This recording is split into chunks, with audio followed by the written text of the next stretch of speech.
Hello, everyone, kings and queens. We are so delighted to share our conversation with the amazing Empress Queen Felicia D. Henderson, who was one of the attendees at the beautiful Martha Vineyard's African American Film Festival.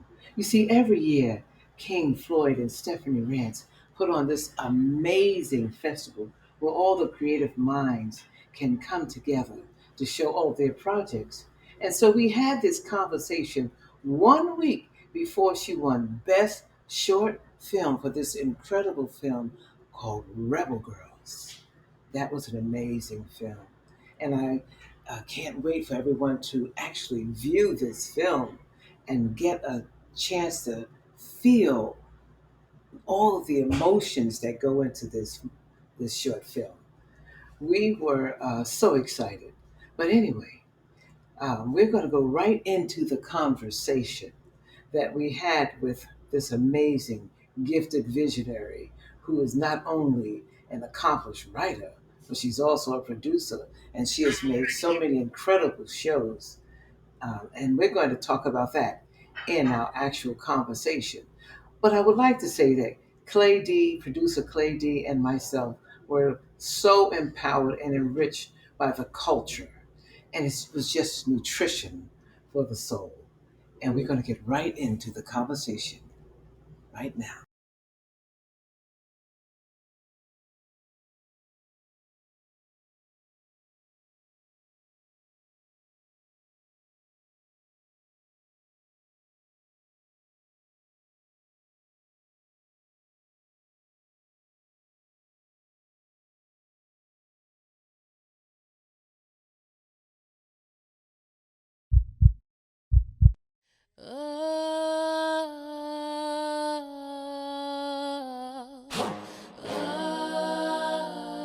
I made her take her little sister with her, and they ain't been seen since.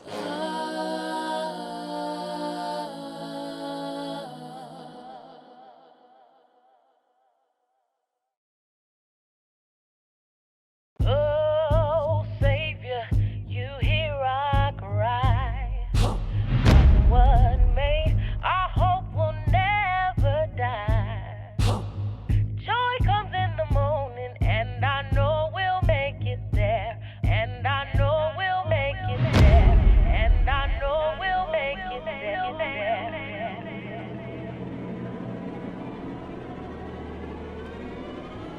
Wait. Ain't this silly game called When I Get Home? This silly game is why we ain't lost our mind. Do you really think you're gonna sing for the president one day, Gussie Lee? Barry Gordy himself's gonna come knocking on my door with a big old fat contract. When I get home, I've got two plans. Plan number one, A long bubble bath in the beautiful bathroom my father just renovated so I wouldn't tell my mother what I caught him doing with his secretary. Snack time, picking in it. I mean you no harm. It's late and it's dangerous out there. I reckon it's dangerous in that car, too. They can't do nothing about what happens up here. Because up here, we're already gone from this place. Okay? So it's time our bodies follow. From every tear and every fear. There they are! That Don't was you placed on me, move! but now I'm breaking free.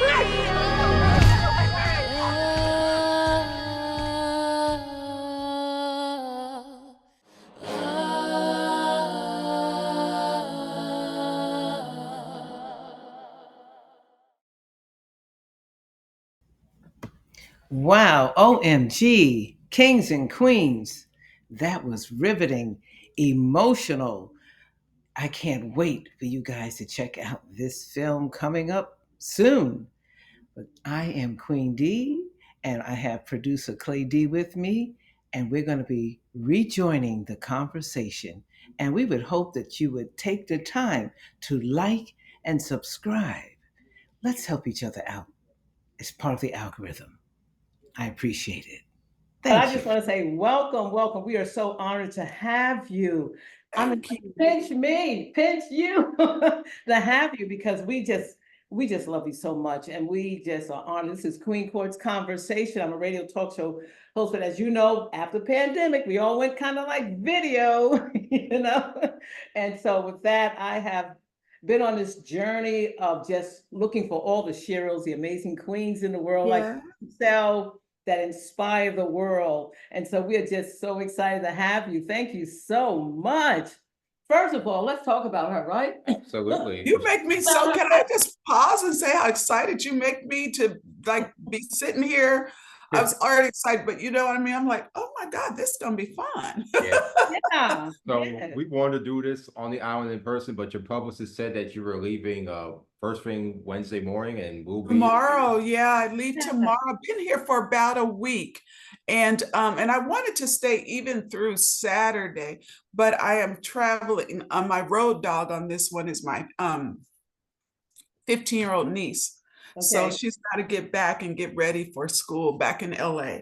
Get it. I get it. I understand totally. So you enjoying Martha's Vineyard? Did you enjoy? I mean, Oh, how very much so. I've been having a great time. You know, I've come sporadically, you know, for years. Mhm. Certainly like when I was super young, like in my 20s, Awesome. I partied with friends here every summer, you know, Awesome. for a while. Okay. Then I went away for a while. Then I started coming back like to relax. Uh-huh. And now I have friends who bought an amazing home here. And so, awesome. yeah, so there's like sort of permanent room for me. I don't know if they use the word Excellent. permanent, but I'm using the word permanent. Definitely, you have a place to go anytime you want. Yes, yes. And so I kind of come now after August, actually. I'll come like the first 2 weeks in September when it's super quiet and easy to get around. But then this year, I've written and directed and produced my first film. And so I got into this, to the Martha's Vineyard African American Film Festival. And I'm like, oh gosh, nowhere I'd rather go. Everyone's like, this is such a great festival. It's so much fun. So I was excited to come here, you know, for both reasons. Oh, absolutely. Absolutely. So we're just going to start from the beginning. Like, where were you born? As if we didn't know. As if you didn't know, right? So yes, I am absolutely Southern California girl, born and raised in Pasadena, California. You know, and even as I say that, you know, my mom's from the South, my dad's from Texas. So very much more on my mom's side, very, you know, much aware of and feel in touch with my Southern roots as well.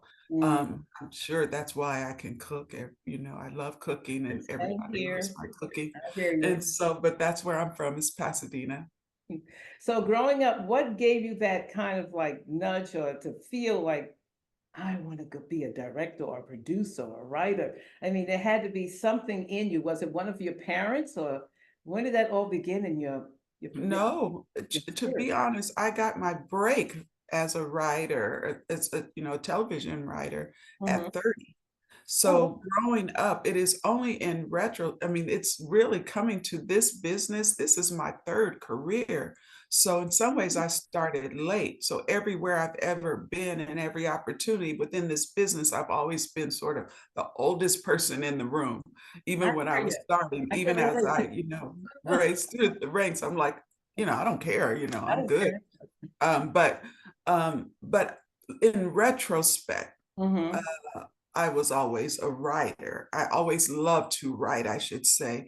I always did really well in my English classes. I was always in advanced English. I was always read above my grade level. You know, I always loved creative writing, but I never thought of a career, you know, doing it. I always thought, I was good at math and science, so I always thought I'm going to probably be a doctor.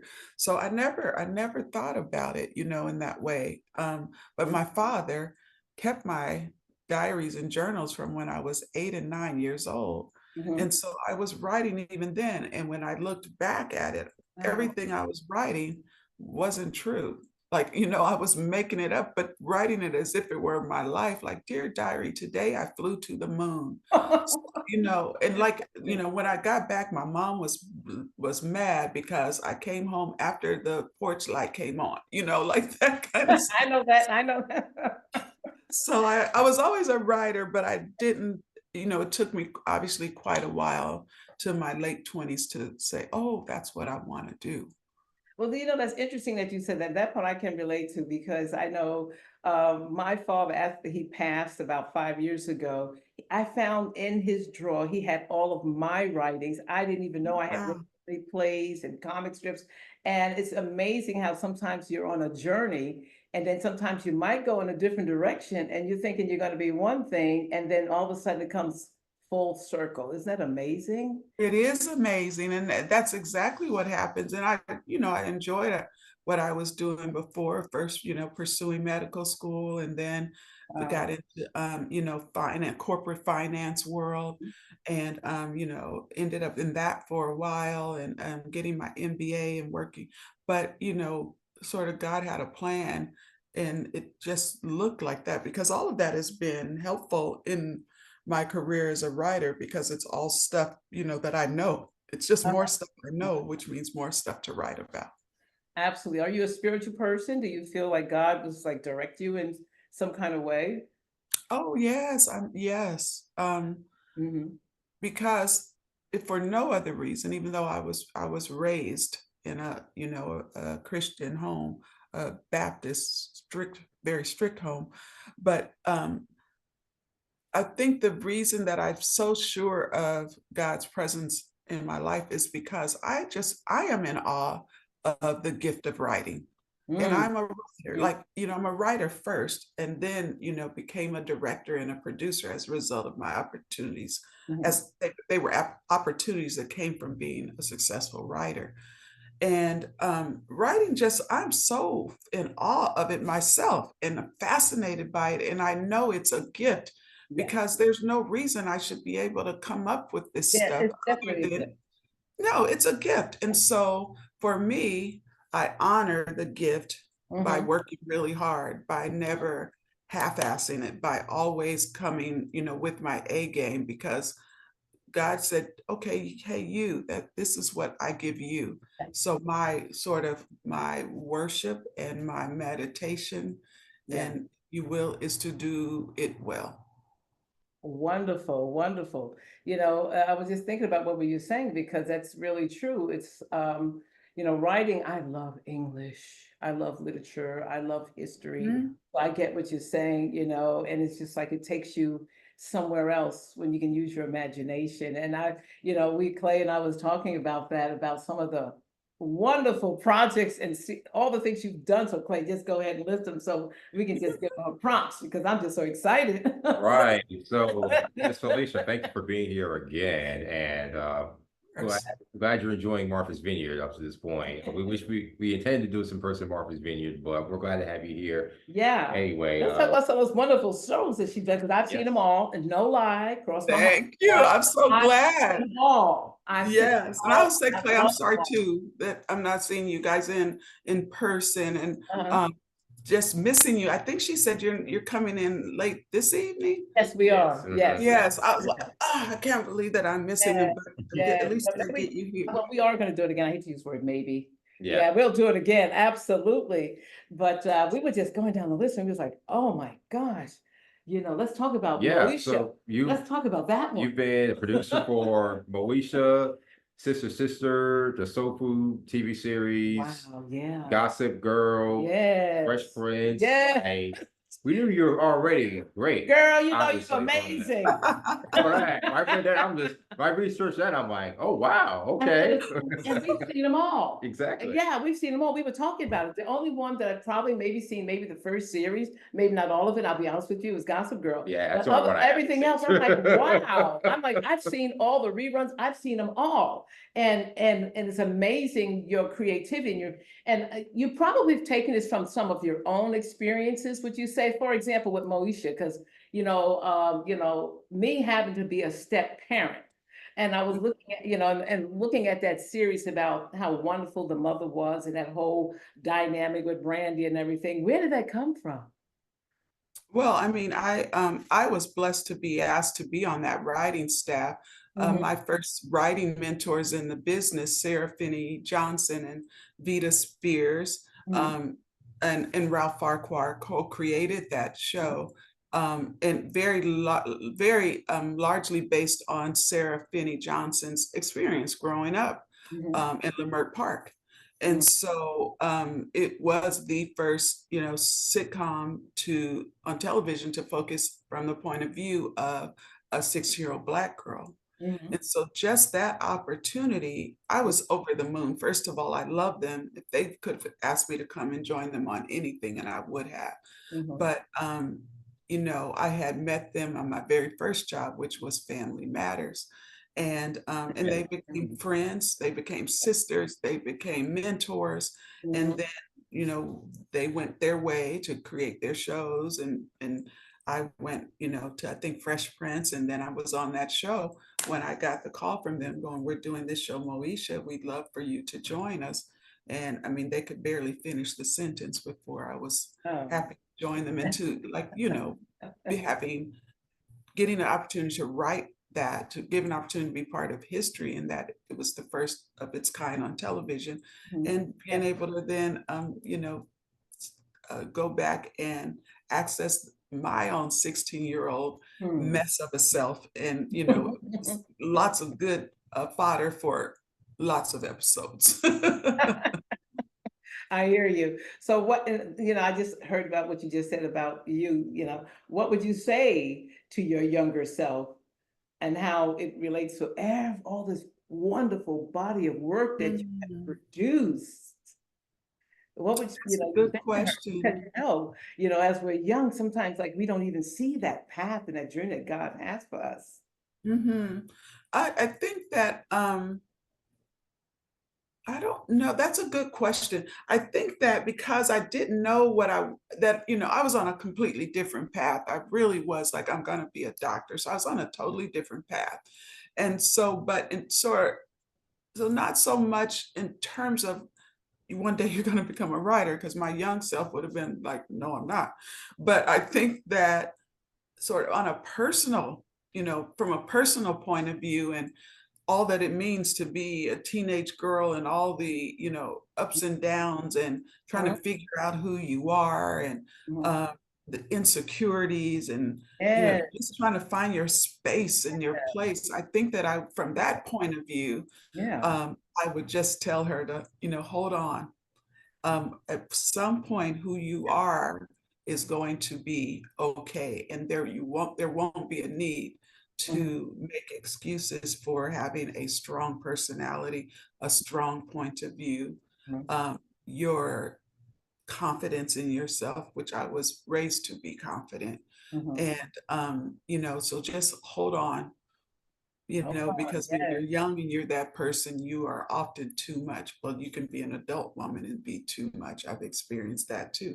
But, a lot of that is people try to beat it out of you when you're young. Be nicer, be kinder. You don't have to have an opinion. Why do you have, knowing what you want and who you are and what your boundaries are at a young age is sometimes makes it hard to fit in. So I think the number one thing I would have told my younger self is, it is okay that you do not fit in.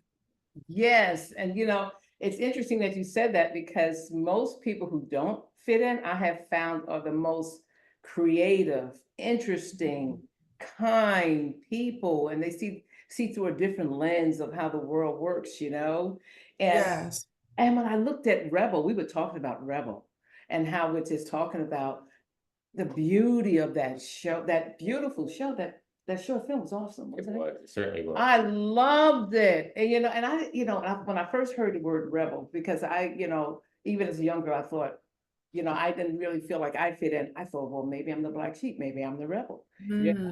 And so when I saw that, and I saw how you put that together, how each girl was thinking and manifesting their life, and I love how when they were running in the colors, it just all came together, and I was like, wow, so that was a beautiful film, just beautiful. Thank you. So yes, so the Rebel Girls, and I thought about them, and when something is based on, or inspired by, I should say, when something is inspired by a true story, for me anyway, there's just so much responsibility welcome responsibility to honor it and get it right, and to take words, that others might see as negative and make them powerful.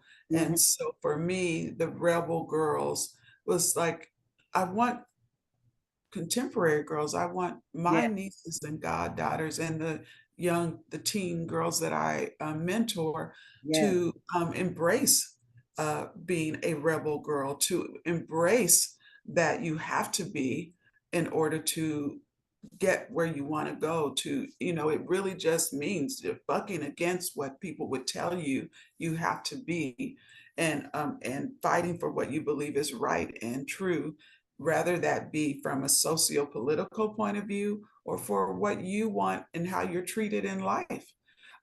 Simple, basic to big worldview things. And so um, that's pretty much how that title came to me. And also because I wanted it to make sure that from the title that I was saying these girls are not victims. no. This will not be a story of victim. I'm sorry, let me say that a different way.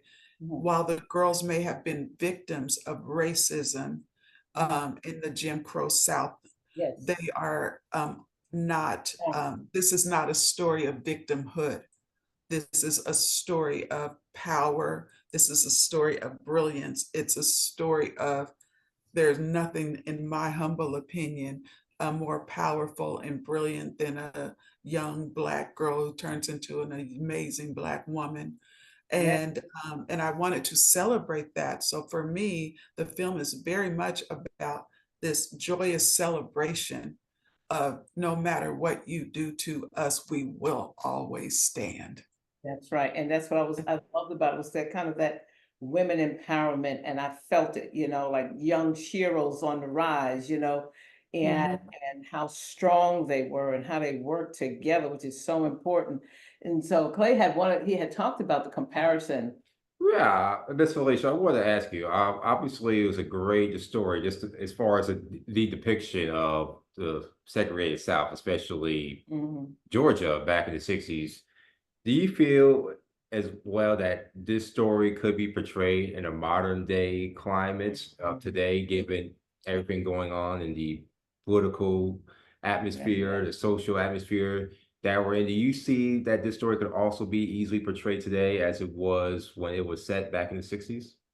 Yeah, and yes, Clay, and that speaks to what I was saying in terms of like the contemporary way that I see the story, and that the story is for my nieces, my goddaughters, my mentees. I work with a group in Los Angeles called Sheroes Rise, that is a leadership academy for Black and Brown girls, and so for me, it's why it was important to me that it didn't look like a period piece. Mhm. I wanted to, all of us, Yeah. particularly girls, but all of us viewers, to be able to access the story from a very contemporary place, Mhm. so that we know, oh my goodness, if those girls could do that, given what they were up against, I can do anything too. It really is a story for all of us to say, I can do anything. Yes. And so, from that point of view, it's very contemporary. The idea of whatever you want to do, no matter where you are, sometimes that's physically, right? Which is one of the themes of the film, that no matter where you are physically, meaning no matter who you are around. Mhm. And in those girls' case, they were actually imprisoned. But no matter where you are, only you get to control your brain.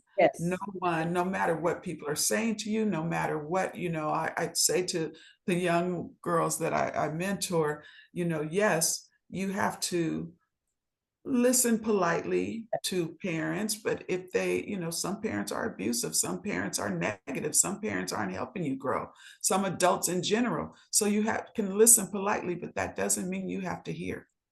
The only person who really, that's the biggest lesson I'm trying to teach girls and any viewers of this Yeah. film, is that only you, because you control here, only Yes. you get to control where you're going. And for me, that's a very contemporary idea.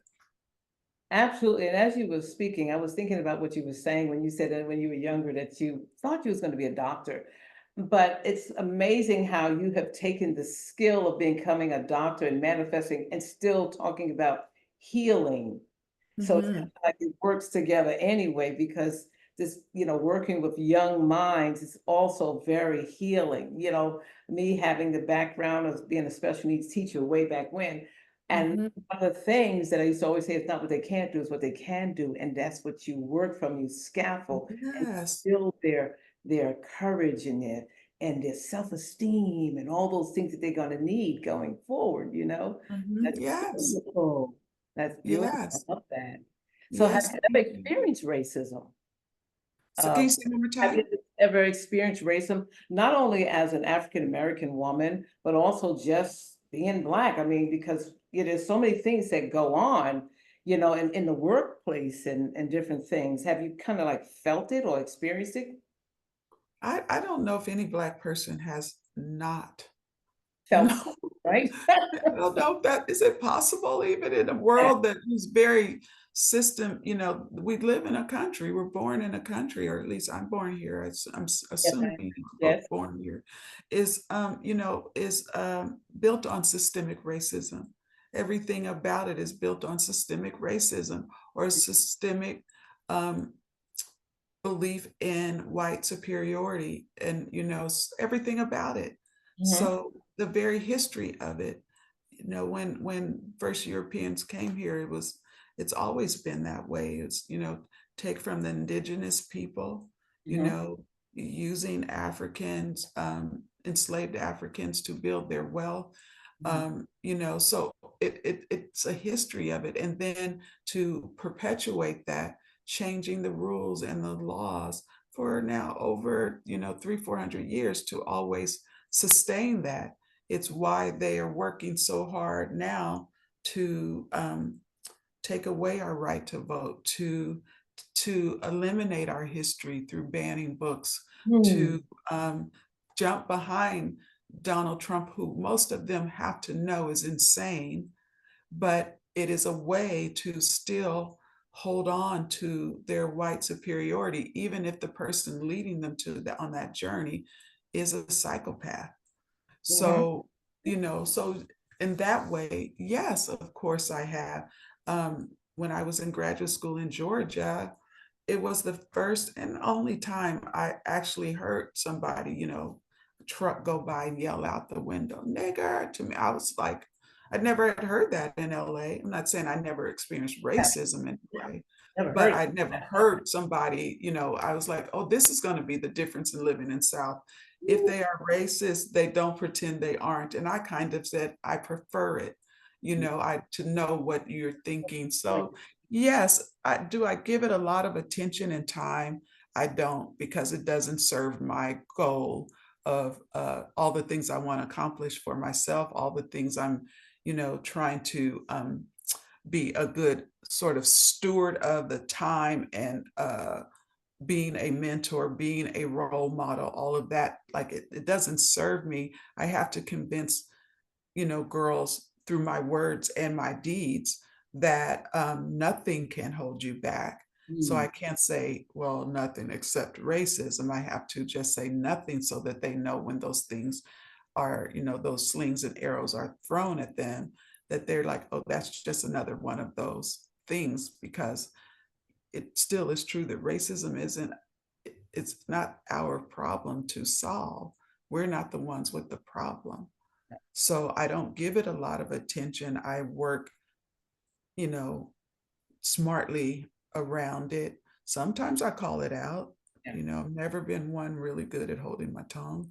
So sometimes I call it out, sometimes with humor.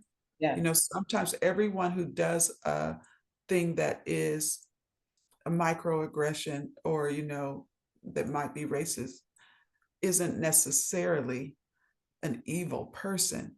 Sometimes it is lack of knowledge. And Knowledge. so sometimes there's an opportunity to teach. Sometimes it's an opportunity to, further explore our differences in a way that is respectful.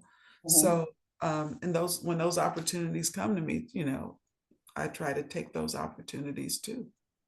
That's wonderful. And I was thinking about when you were saying about mentoring young girls, because I was just talking to Clay about young girls and depression and different issues that come up with from body image, from Mhm. colorism. Surprisingly, we're still talking about that. How do you, when And you're with the girls, are these some of the topics that come up with some of the things that they are still they're dealing with, as far as body image, because oh this my God, yes, it's I don't know how that one ever goes away. I mean, I think that progress has been made because we're seeing, more women out front of all sizes and shapes. And I think that that's so positive um and being sort of free to love and accept out loud whatever your body type is. I think we are going in the right direction. Um, I find that girls and women in general, though, still, no matter what size or whatever we are, we're just so hard on ourselves. And so, that is the thing that more self-acceptance. I think I also tried, like you said, colorism is still absolutely going on. I try to approach it, and address it, or, be in conversation about it and with it through my art. That's what the wonderful. casting of the Rebel Girls Yes. was, is that I have Love someone that. super Yes. fair skin, all the Yes. way super, super dark skin, And yes, because I was trying to celebrate us in all our hues. absolutely. Um, what that means from a technical point of view is, oh, you are in hell. It means because it is very difficult from a lighting point of view to shoot Mhm. someone to make sure they both look good, Yes. someone who's very fair and someone who's very dark. Yes. It Yes. is technically not easy. And Yes. so a lot of times you'll see when that's true that they won't shoot them in the same shot, or you will not be able to see the darker skinned person, or the fair skinned person will be so blown out that they don't have any color. So it was important to me to have a Black cinematographer who I could have a shorthand with, who, if I said, Nice. she's super light skinned, he knew what that meant. Yes. And, or if I said, she's super high yellow, however I said it, I didn't have to have a separate conversation like now. When I say fair skin, when I say she's light skin, we didn't have to have that. You know, and I can, and that was the goal starting out casting. I said to Leah Daniels Butler, who is the genius. Nobody finds young talent like Leah does. Well, this is our fourth time working together. And I was like, Leah, I want her to be damn near white all the way to blue black. And I Yes. could say that And to I my love that. Black casting director, Yes. to say, I want to see every girl. And so for me, it was using my art to Yes. say, we are beautiful in all the ways that we come, and making sure that the darkest skinned cast members got the big extreme close-ups, because we never get these close-ups, Yes. and so it was very conscious that I made sure that I want those girls to have the extreme close-ups, because that beauty isn't celebrated enough. Absolutely. And that was a wonderful cast, a beautiful cast of young girls. I was looking at Thank the you. expressions and how they acted So their talented, right? oh, talented. And I love the dark skinned girl, the really tough girl that was imagining herself boxing. She says, I'm coming back. Yes, Love that Bertha. part. Yes, that's Kiana Simone. We call her Kiki. Yes. And Kiana, she's got a movie that is just dropping on Hulu, in fact, that she's Awesome. in. Yeah, she's so talented, and she's gonna be a big star, because that kid right there, they're all kids to me. She's an adult woman, but she's a kid to me. She's just so brilliant, and I just so look forward to her star just blowing up. Yes. And I love when the girl was talking, the young, beautiful actress, I don't remember her name, she was talking to her cousin, and she says, look, we're gonna go. And I love how she was building her confidence and making her trust and say, listen, look, we got this. Yes. Yeah, she was building that confidence, and that's what sisterhood is all about. And I love Yes. that. I mean, I posted just on IG this morning. I was like, I just want to get this out really quickly because I went to bed with it on my mind that, yesterday was the floor exercise gymnastics final. So I just had to post that photo of Simone Biles and Jordan Childs Yes. bowing down. Bow down to it. Yes, I saw Yeah, that. bowing down because I'm like, we can celebrate.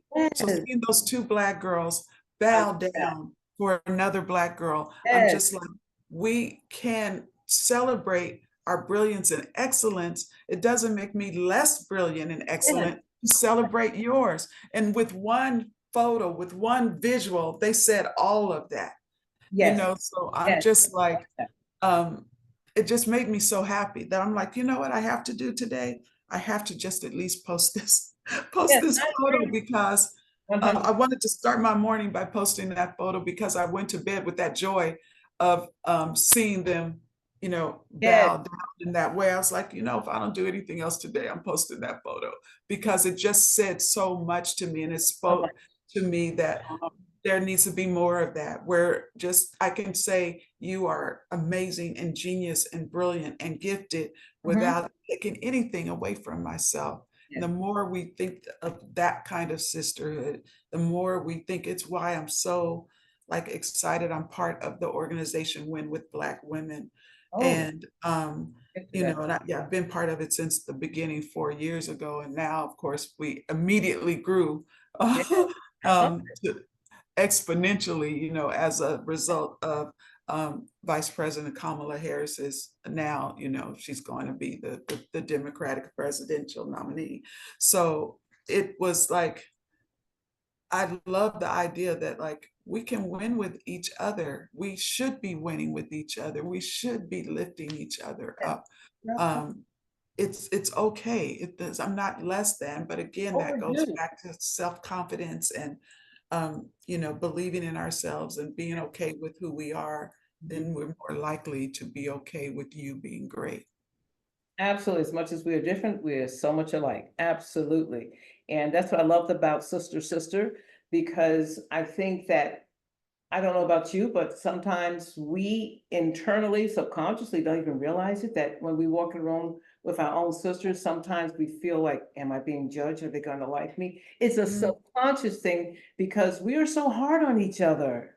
I really think that came from something else because I don't think it could have came from something way back in slavery. I don't know where it came from, but I think that we are way too hard on each other. So I love what you were saying about what you posted about Simone, when she bowed down, because it shows again, it shows the youth of today, like the women, the girls that you're mentoring, that it's okay.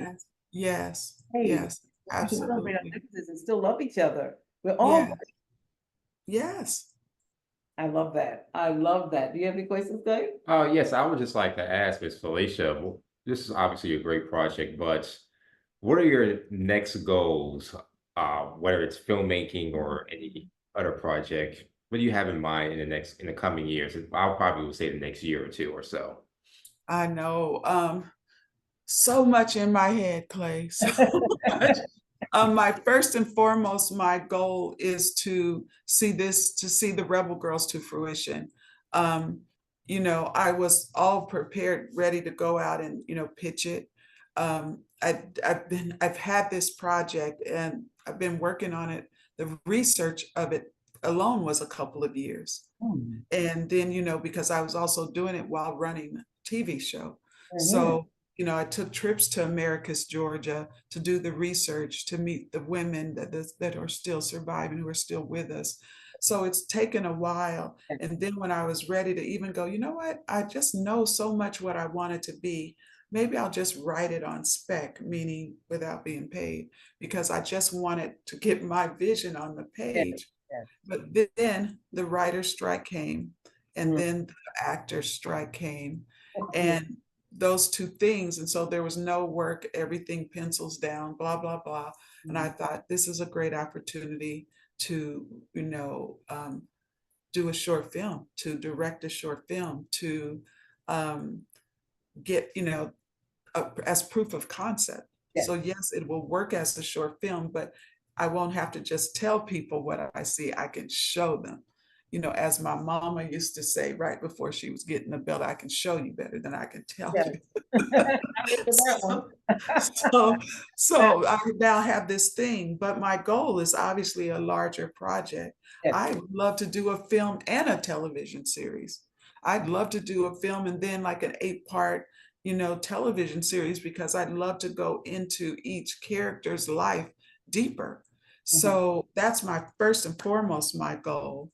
I just turned in a feature film, a comedy that I just wrote, and I hadn't written like just a true broad comedy in years. So for me, it's like a muscle. I'm like, am I still funny? You know, am I gonna be able to pull it off? And I ended up having so much fun. The producers are very happy with the script, and that's called Grow Up. And so that I think that will go into production within the next year. So I just finished that. I have a couple of television projects as well. I think I have like 3 that I'll be developing, and one is an adaptation of a comic book. Another one is an adaptation of an old television series. And another one is a sci-fi thing. So, you know, it's like you said earlier, I do a little bit of everything. I'm so blessed in that way that I can pretty much write in any genre, and I enjoy it because I love trying new things. You know, if I haven't done it yet, that's the surest way to get me, is to present me with something that I haven't yet written, because I love the challenge of writing something new. So I have things in 3 different genres. I'm also going to be executive producing through my company, Water Walk Entertainment. I'm going to be executive producing another comedy. So not that I'm not writing, but I'm just producing through my company. That's coming up. So the way God seems to be working it out, I'm going to be really busy these next couple of years. Busy. And I look forward to it. I love being busy. And I'm also a professor. I'm associate professor at Northwestern University. Awesome. So I'll also be in there teaching. In fact, I go back for the fall quarter next month in September. Wonderful. Do you have any children? I don't have children. No, I don't have children of my own. I have nieces and nephews. Okay. Yeah. And I'm sure you. I have nieces and nephews that I have co-parented all of their lives. So, and it is the joy of my life. I always say, people ask, like, you know, what's your favorite word? Sometimes people will ask you, and I say auntie. Because it is my favorite thing that I am. And they bring me so much joy. They keep me laughing even when they don't mean to. You know, I'm one of 8, so I have them from little ones all the way to adult ones with children of their own. I'm a great auntie even. And so it's just the biggest joy of my life. And the teenagers are the funniest ones. They don't even know it. They're because they're so dramatic. The boys and the girls, by the way, they're so dramatic. Everything is the biggest, the universe in the world. And it makes me, oh God. No, we got storm issues. Can you hear? Can we hear? Can you hear? I can't hear her. Can you hear us? Testing. Hold on. Testing. Can you hear me? Oh, now we can. Can you hear us? Okay, where are you guys? You said here. Where's here? We're here in North Carolina, and we've been having like hurricane weather. Oh. Yeah, and it started from Florida and it's working its way down. It's that time of year, you know, there's nothing we can do about it. And we got anybody. Yes. When I was at the ABFF Film Festival in Miami, you were there too. They said it was not the time of year, and it would end up being it was hurricane weather.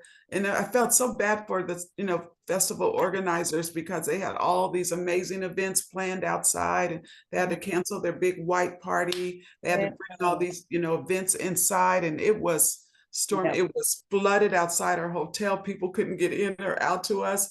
but I'm like, there's nothing, like you said, there's nothing you can do. You got to just, go with it. Go with it. And the same thing I hear Yes. is going to happen with the rain coming towards Martha Vineyard now. That's we heard the rain is coming that way now. And I was like, It is quite overcast today, and it's been sunny every day that I've been here. But it's like, I'll show you really quickly. Yeah, it looks great. Looks beautiful. Well, Can you see that? It's overcast, but it still looks really pretty light out though. No, you can't see it? Yeah. I see a little we can bit, see yeah. it. Did I screw up? That's a good enough, yeah. Yeah. Did I screw up? Yeah. Did you guys see that? Yes, we can see it. I think you're frozen. Oh, my goodness. We was at ABFF too. We had a wonderful you guys time. are frozen that now. cruise line. Okay. That cruise. Is it me? No. Oh no. Can you You're see us? frozen. Can you see us? Can you see us? Hello? There we go. Oh, can you see us? Oh, now I do. Yes. Yes. Good. Yes. Good. Yeah, we saw the view. Yeah. Yeah. You see how gray it is? It is very gray. Yeah, it's been sunny and beautiful every day, but it is great. You can tell the rain is coming. Yeah. But hopefully, how many days will you guys be? We're gonna be there until Sunday. So hopefully, Hopefully it won't be bad the whole time. Yeah. Well, we kind of lucked up when we went to ABFF because we got there just in time when the weather was clearing up, right? Yeah. Yeah. Oh, you guys went this year? Yeah, we were there and we was at the Easter Rays party and we went on the cruise and we had a wonderful time. Oh, yes, because it was worse at the first 2 days and then it cleared up. It was just so hot. And so humid. It was. I was just like, I can't take it anymore. Oh, and New Orleans with the Essence Fest, I'm like, it's unbearable. Same thing. Yes, yes, yes. Unbearable heat. Hopefully they'll go to New York. But we wanted to share some the fire questions. Rapid fire questions. Rapid fire questions. Oh. He loves rapid fire questions. Go ahead. Bring it. Absolutely. So have you met, obviously you worked on the Oh, you so sold your fireside. Michelle Obama. Wait, huh? Yeah, can you hear us? Yes, but I'm confused. No, he wanted to go build it up, build it up. Right. So what was it like when you first met Will Smith? Assuming that you did, obviously working on the right staff. Yeah. Oh, he was nice. He was nice. It was fun. I mean, this was like pre-movie star Will Smith, but he was a joy to work with. He was a professional. So He funny. always came, he knew his lines. He was a good collaborator with the rest of his cast. They were all very close. So for that point of view, it was nice to see. I love when cast, Yes. are happy and like each other. And even when, as a showrunner, sometimes that means they don't like you in that moment, but you're still better off if they love each other, So, but that's what I remember about working is that they were a really tight-knit group of professionals who gave everything to the work. Wow, that's amazing for Next sure. question. What was when you worked on Soul Food, did you realize at the time that it was going to be a cultural phenomenon that has come to become over time and such? Or Oh, I'm so glad you asked me about soul food because Yes. if you ask me like about the proudest moment of my career, it is soul food. I did not, yes and no, because we knew something special was happening. I knew I'm a person, and I remember saying to the cast, like, these are the good old days. Like we're in it right now. Like this opportunity that we have. I knew in the moment to be grateful. I don't have to look back and go, man, I knew then, like, this is amazing, if you know what I mean. And so I knew that we were doing something that hadn't been done when we were just renewed for a second season, because there have been other Black dramas, but they hadn't been successful. They were, I think one had gone 2 seasons, but they mostly were canceled after 1 season. Right. So to be ordered like for 2 more seasons and then ordered 2 more seasons, and to really, the feedback from the audience, from fans, or, you know, being sometimes on panels or just out and someone recognizing me, seeing people just stop and some have to cry. Say, you know, thank you for showing us making love. That someone go, I'd never seen Black people make love on television, or I'd never seen sisters, you know, behave like me and my sisters, and like me and my sisters, where we can fight like cats and dogs, but don't come for one of us. You will not come out. It will not go well for you. Do not come for one of us.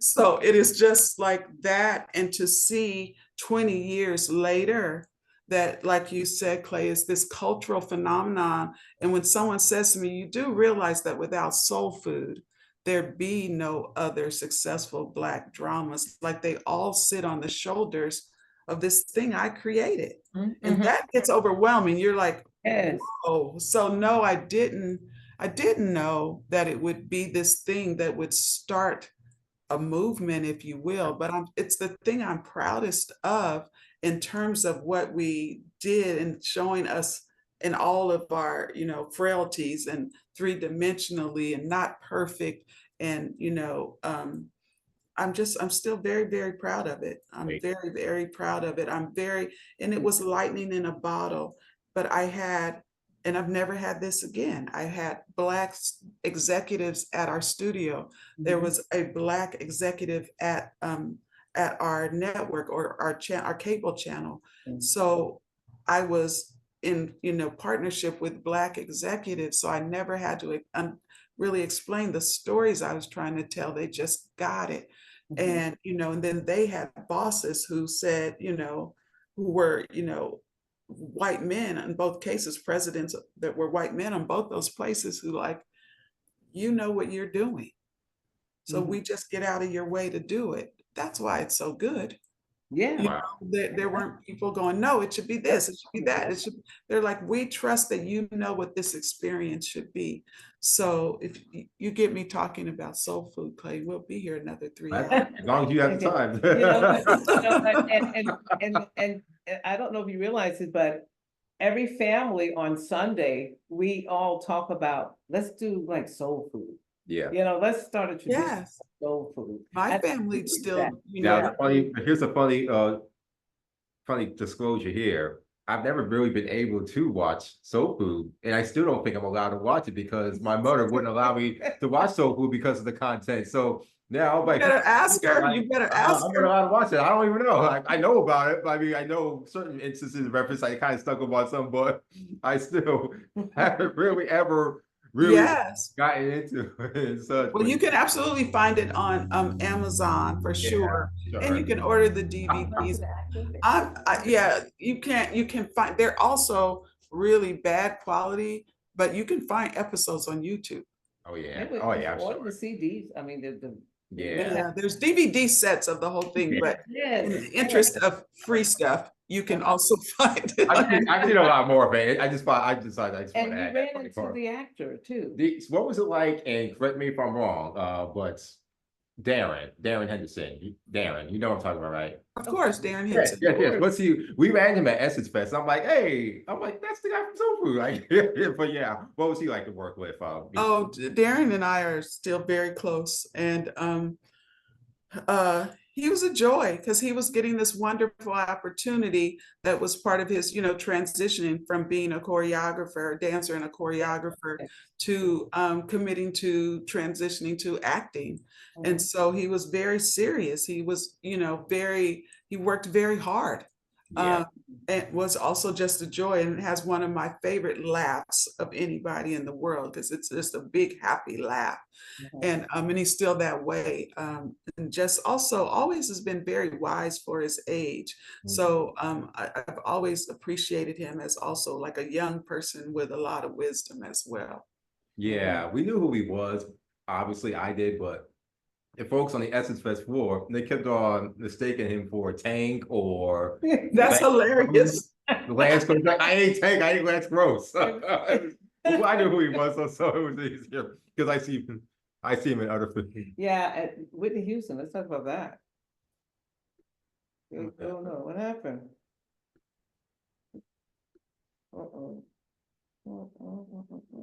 Did you lose me again? Yep, I'm here. We're here. Yeah. Oh, okay. Yeah. So can you see us? Yes. Okay, perfect. So, Miss Felicia, when you worked on Family Matters, and again, correct me if I'm wrong of any crossover with dates and such, but when you were working on the staff for Family Matters, did you know that it was gonna officially or unofficially become the Urkel show, or like because I always called it Urkel, and I'm sure like I was A lot of people call it the Urkel show, but yeah. I didn't come to that show until like its Okay. 7th season. It was Oh, very yeah. much the Urkel show when I got there, you know. I think it was on air, and I might be wrong, for 9 seasons, I think. Yeah, And so I 89, came to 98. it in its 7th season. Wow. So it was very much the Urkel show by the time I got there. And there was lots of episodes, for me to watch and get caught up and know everything that ever happened. And I watched them in a short period of time so I could get caught up. So by the time I joined and was sitting at that conference table in the writer's room, I was like, let's go. I know everything Urkel's done years, So I wasn't but it is, it holds a special place in my heart. I'm still friends with Jaleel White, but it's also, that job, my first house I ever bought was the house that Urkel built.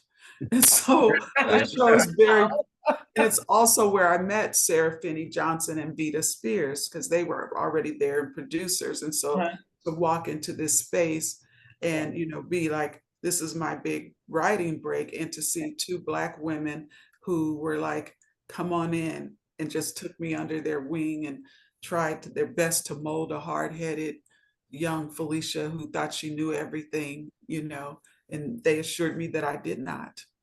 With all love and kindness. But yeah, so it was already very much this, cultural phenomenon its own, and certainly Jaleel White and his brilliance in really creating that character. Right. Oh, wow. Right. Absolutely. It's definitely a classic for sure. I met Miss Jamari Pinkett once at ABFF back in 2016. Very nice lady. I would ask, you worked on the last season of The Fresh Prince of Bel-Air, is that correct? Yes. Did you have a hand in, obviously, in what capacity, that final episode where he's standing in the living room all by itself? What was that? I did not have a hand in it. Remember, it's so early in my career. I was very much a baby writer. And you'd have very little say in what the stories, and certainly how is an iconic series going to end, So no, and in fact, I was not even there for it, because Sarah and Vita had called and said, we're doing Moesha. So before the season was over, I had gone to join the beginning of Moesha.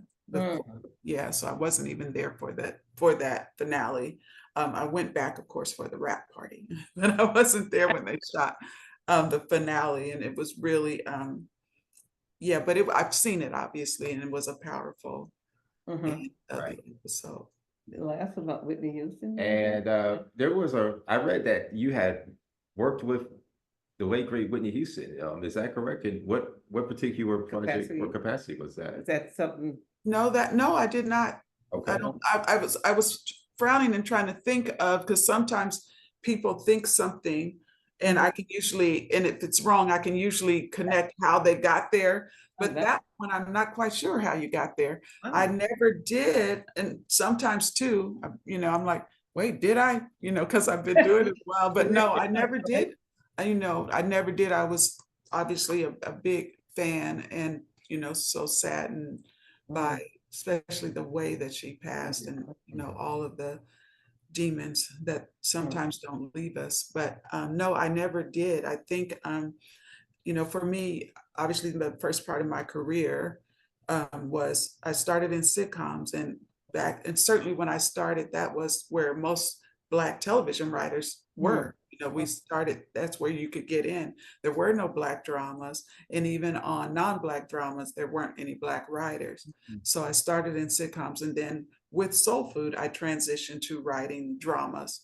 But even that opportunity came as a result of me saying, I don't want to write sitcoms anymore. And I've always believed in, you have to make the future you want. So I'm like, it's time to reinvent myself, which is why I went back to school, UCLA, Brewing for Life, and got my MFA in screenwriting and directing, and studied directing. And then as a result of winning the UCLA screenwriting contest, I was asked, do I want to meet for this? They're going to adapt Soul Food. So it really helped me just to make that transition. And then once I was in drama, trying to figure out like, well, what kind of drama do I like to write? Certainly after Soul Food, I'm like, I obviously can write family drama and love it, but what else? Because I'm really a science geek, in my heart. That's still who I am from a kid. So shows like, Fringe, which was a wonderful sci-fi experience and the introduction of that, and shows like Gossip Girl. I was going to ask you about that. We were going to ask about that next. How did you? I that show for me, I really said yes to that job because the creators were so committed to depicting the world of the very, very wealthy teen on life on the Upper East Side of New York. And that was not an experience anywhere near my wheelhouse. Like I'm from LA. I'm very much, that West Coast girl. Yes. I grew up in a working poor family. I was a scholarship kid. So I'm like, I'm so interested in pursuing this show in terms of learning about what this is. And they really were committed to like trying to be real. So it was like, what, they get to do what? Like these teen kids go sit at bars after school, and we're not making that up. They really do. And the bars on the Upper East Side or wherever, used to seeing them because they're, so it was interesting, but really at its core, it was about a friendship between two very different girls. Yeah. And I love relationship drama. So everything, even working on The Punisher, which is, a big, bad, testosterone driven. Yes. Yeah. At its core, it's still about a man seeking vengeance about the loss of his family. So it's still character driven, and people would say like, what interested you about, this show, comic book adaptation with all, guns and fights and explosions. And I'm like, that stuff's all cool to me. I love action films. But really, I related to him, and people were like, what? I'm like, no, obviously I was never a Marine, an ex-Marine and all, but I entered that from a creative point of view, from the point of view of like, if someone gunned down my entire family in front of my face, I would not rest until they were all dead. So I feel vengeance would be mine. Yeah, you can understand. So for me, I could enter that show, from that. So everything I've worked on, I always have an entry point where I can relate to that thing, and so getting a chance to even run the show First Kill, which is the last show I ran on for Netflix. This whole, like I would say, the last 10 years in particular of my career have been about things that speak to me. You have the part when you're starting out in your career where it is about, I need a paycheck. Yes. I need to establish myself in this business as a writer. Then, now I'm a producer and I need to establish myself. And then you sort of transition for me to now I want to do things that speak to me. And, like First Kill, it spoke to me because at the center of it was about these two 16-year-old girls in love. And I thought, I have a goddaughter who tried to take her life at 16 rather than say to her family, I think I'm a lesbian. So I knew, just like Black people need to see ourselves, young lesbian girls need to see themselves to know, we see you, we know you exist. Do not think about taking your life. Yes. You are worth too much. Yeah. And so for me, so that made that, even though it was like, yes, it was about a family of vampires versus a family of vampire killers, vampire hunters. But for me, it was about making sure this part of the population saw itself on television so that they, because we know how the power of media. Yes. The need for us all to see ourselves in media. And one particular credit I saw, the quad. What was that like? And I think that's one of my favorites. I feel as though that didn't get enough I don't think it did. airtime. It was on from Say 2016. it for the folks in the balcony. I mean, it would be perfect for right now. Come I on, mean, yeah. just like I told you, Soul Perfect Food time. is like the thing I'm most proud of. The Mhm. thing in my career that has most frustrated me is the lack of support for the quad on Yes. BET, because it was groundbreaking. It was. It was maybe a little ahead of its time. Had we had a Kamala Harris Yeah. from HBCU in office, then we could have gotten more love for such a show. Definitely. And so it was a joyful experience. Internally with the writers and the cast and the Yeah. world, we created a whole world. We created a university. I had to do everything from like, oh my God, what would the university's colors be? What Yeah. would the mascot be? Because we weren't using an existing real HBCU. That was very creative. Yeah. It was so much fun internally, but the battles, every day were with the network. Give us more support, give us more marketing, get behind the show. It was very frustrating from that, or we might call it an executive, as the manager, if you will, of the show. It was, and I co-created it with Charles Holland, who is a frequent co-collaborator and a dear friend. But it was like, as the showrunner, it was very frustrating to go, this thing is magic. And, it's not getting the love. So it was frustrating, but doing the work was very joyful. I love that cast. And Peyton Smith, who, was one of our leads, like that's like my nephew. I love that kid. We stay in touch. If I see him doing something in the press that I don't like, he gets a quick text. What are you doing, nephew? It's that kind of relationship. And so, I'm happy to see the idea of it revisited through the All-American spinoff on the CW, that is so well done by Ketche. She is like a genius showrunner, creator. And so, but very, very frustrating. Thank you for bringing up the quad. Yeah, I'm very proud of that show. Sure, That was for sure. We beautifully saw written. All Americans panel over at ABFF, and it was. I certainly thought about the quad. Yeah, we did. In that moment. We could see. Yes. Yeah. For sure. And maybe they can do a reboot of the quad. It would definitely work well on just repeats. Yeah, Well, not just right. I think the streaming platforms Reruns, now.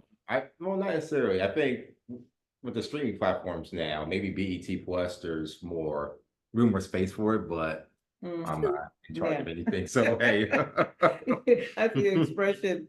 Let me ask you a question. We're talking about the quad and Kamala Harris and what we are experiencing right now, what's going on with politics. What do you feel as far as Kamala winning this? I mean, I see the people have coming out in droves, and I said to because my mother, she's kind of old fashioned. She's like, well, I don't know about a woman president. Really?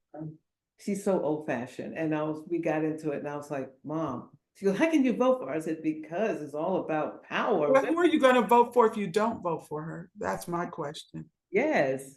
Well, like I said earlier, I'm part of Win with Black Women. Yeah. And 4 years ago, when Joe Taka, Eddie, yep, I know. Started, the founder, it was the biggest reason that it was started is because of how when Kamala Harris announced her, run for the presidency, the misogynistic way we saw the media treat her, the racist way that we saw the media treat her. And so as Black women, we all came together to say, we will be here to not only stand in the gap, but to fight back, to immediately counter all the negative and lies, quite frankly. And so it's grown into something else where, we also support, now women up and down the ballot. And, we're worked with the White House and the WNBA to bring Brittany Griner home. We also support like now entertainment, Black women doing, in entertainment, we support things like, there when the negativity about having a Black lead for oh my God, just the mermaid. Yes, Well, I just forgot the name of it. How that's so horrible.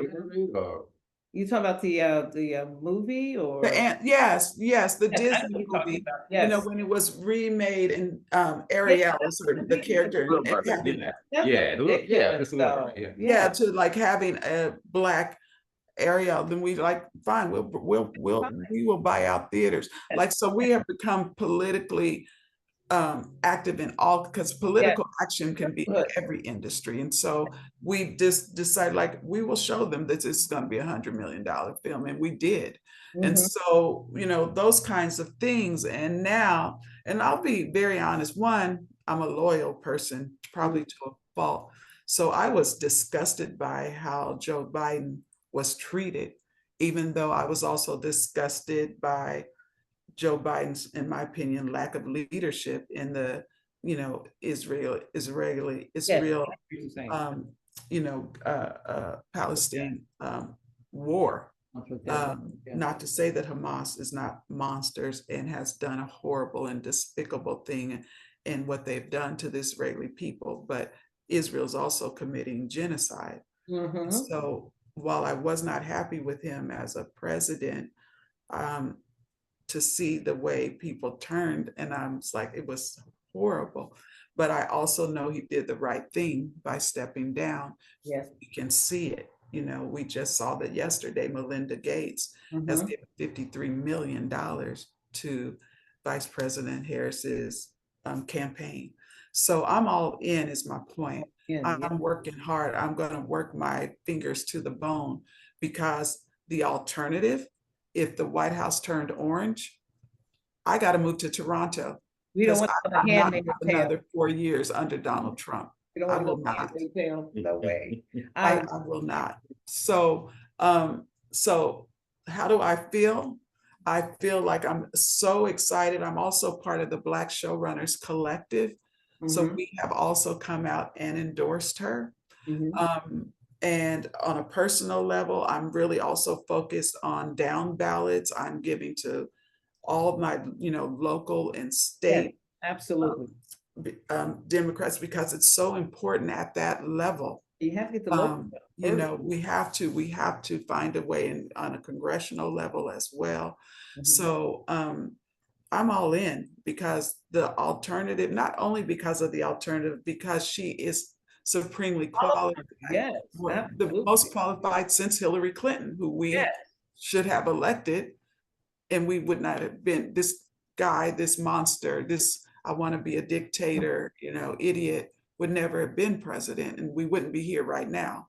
So that is a very long-winded answer to say I am all we appreciate it. We appreciate it. And look forward to the day that she is our president. I look forward to it too, because like you said, we don't want to go backwards. We're all about going forward right now. Yes, ma'am.